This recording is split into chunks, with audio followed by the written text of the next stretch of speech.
Well, I mean, I loved our effort, our intentions, how we guarded the first half. It was excellent.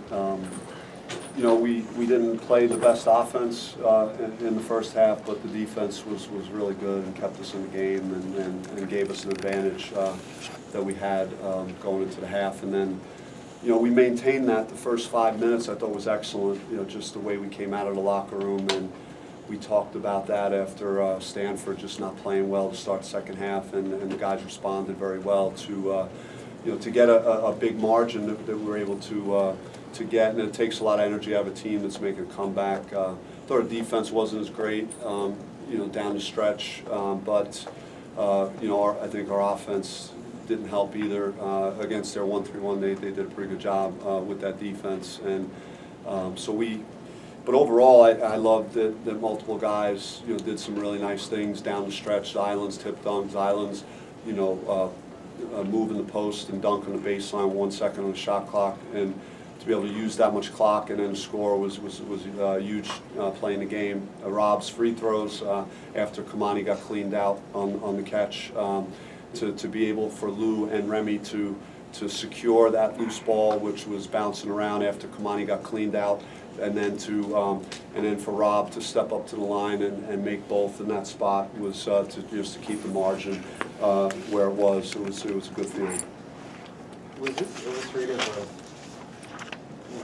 you guys demonstrating that you could grind out the game with the defensive end in the way that they tend to play in just fewer possessions?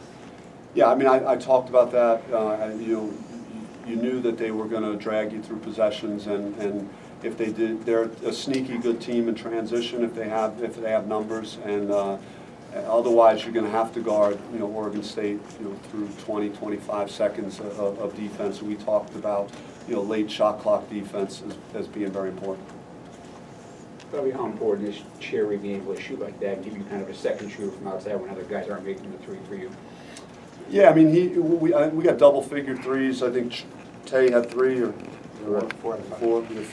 Okay, and then so yeah, our numbers were good at 40% overall, and Tay had great practices coming into this game, and you know, he was very locked in, and you know, he did some other good things well. He came in the game right away and got a few rebounds, a few defensive rebounds, and so yeah, a game like this I think could be, you know, a boost to his confidence moving forward. 15 of the 25 field goals were assisted. How do you feel about the team's ball movement? I'm sorry? How do you feel about the team's ball movement?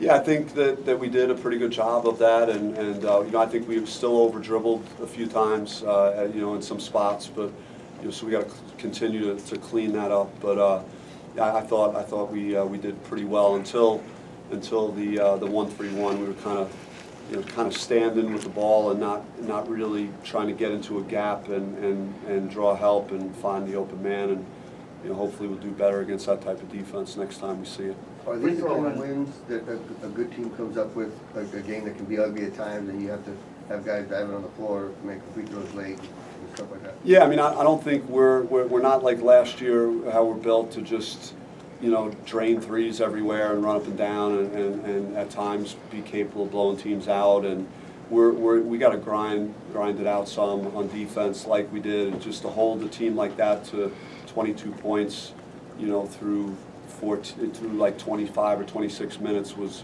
a real accomplishment. And the guys answered the bell to what we were talking about, preparing for this game, and then we won the rebounding battle. That was something we talked about at halftime. I think we were -2 on the backboard. We wanted to rebound a little better in the second half, so I'm glad to see that too.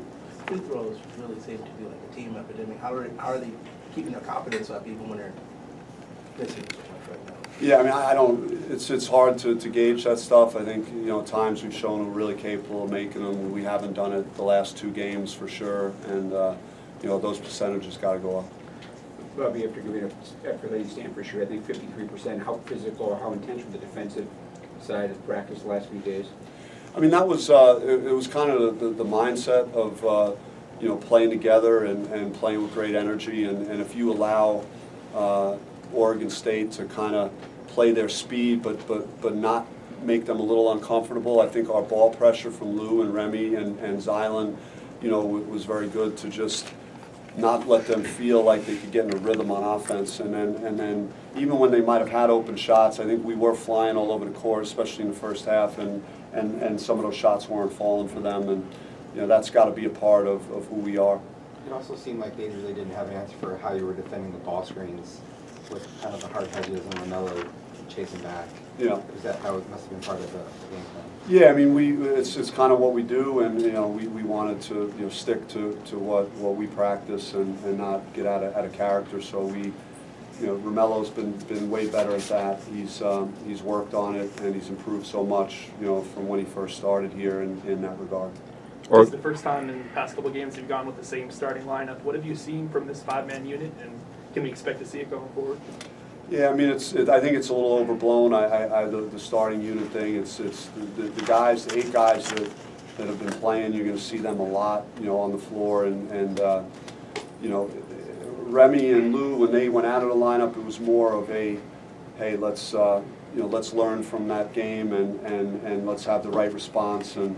But I'm not putting too much emphasis on it. I mean, Kamani did some nice things. I wish he would have had more minutes in the first half. He picked up 2 fouls, so I had to be real careful with him. But he had a couple of nice moves just off the ball, moving well with off the ball, and got a couple of shots in the paint. And so yeah, I mean, the lineup is whoever gets their name called is going to start, and then the guys that have been playing in a rotation will all be ready to play. Oregon State was 7 out of 15 from 3-point in the second half. Did you feel a lot of the shots were contested, or they were more open than you wanted them to be? Some of them were, and we let them get a little bit of confidence. As our offense was slightly dysfunctional for a while and not productive enough, and we turned it over a few times. So we were hurting ourselves, and sometimes that affects your energy level at that end of the floor. But I don't know if we could have hoped that they would continue to shoot, like they shot in the first half. Guys, when you have a guy that's averaging 20 like Tinkle is, and the Thompsons that are really good players that have played for a few years now. I mean, they're gonna have their moments when they make plays. And I talked about coming in that Oregon State is a very good team. They were undefeated coming in here, and they beat good teams, and even in the non-conference, their losses, they haven't lost by more than 6 points. So they've been a very good team that's been in all of their games this year. Probably coaches hate the term must-win games, but given where you started in the conference, how important was this win?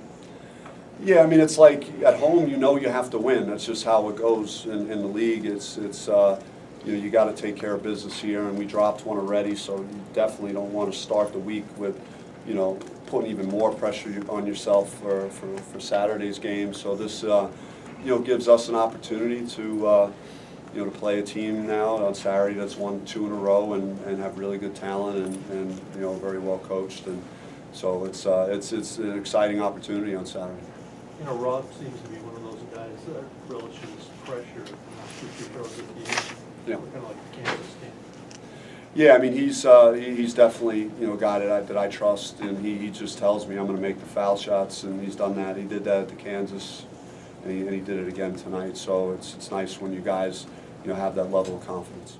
Coach, at the under-8 timeout, Romello had 4 fouls, Lake, Z, and Rob all had 3. What impact do you think that had, maybe from their standpoint and your standpoint on Oregon State's comeback? Yeah, I mean, I didn't want to take Mello out. He was a real presence tonight, and he scored. He got some offensive rebounds and just his ball screen deep. Everything he did, he had a really good night. So you hate to have to take him out, but otherwise, yeah, that was the main foul issue, really.